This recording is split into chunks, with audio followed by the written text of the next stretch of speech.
Ассалаумағалейкум. Мен Нұрсұлтан серіктесі едім. 4 ай бұрын американдық нишаға арналған YouTube каналын ашқам.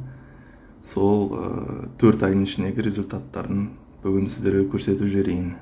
Соңғы 90 күннің ішінде каналда 114 миллион просмотр жиналды. Оның бәрі 1 миллион 200 мың сағат просмотр әкелді және почти 136 мың подписчик. Общий доход $6000 деп тұр. Қазір монетизация 1 октябрь қосылды. Октябрь-ноябрь общий доход $6000 болып тұр.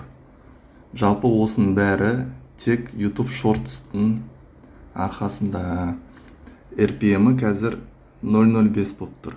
Кейбір кезде 0.08, 0.09 сондайға дейін барып тұрады. Мүмкін $1 дейін барып тұрады. О жағын байқамаппын өзім. Ең көп табыс әкелген видео почти 16 миллион просмотрға $1240. Бұл канал Американ аудиториясына арналған. Бүкіл шортс ағылшын тілінде. Кейбір кезде Индияға да кетіп қалады. Индиядан да көп просмотр. Айырмашылығы әрине табыста. Өйткені қазір 1 секунд. Өйткені каналда ең көп просмотр жинаған 2 видео бар. Біреуі 16,5 миллион, екіншісі почти 16 миллион. 16 миллион есімізде $1240 әкелді табыс. Өйткені ол Америка аудиториясына кетті. Бірақ мынау видео просмотры қайда көп, бірақ Индияға кетіп қалды.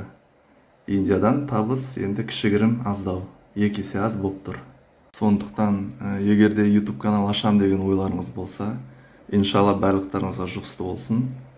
Сұрақтарыңыз болса Нұрсұлтанға хабарласыңыздар, бәрін дұрыстап түсіндіріп айтып береді.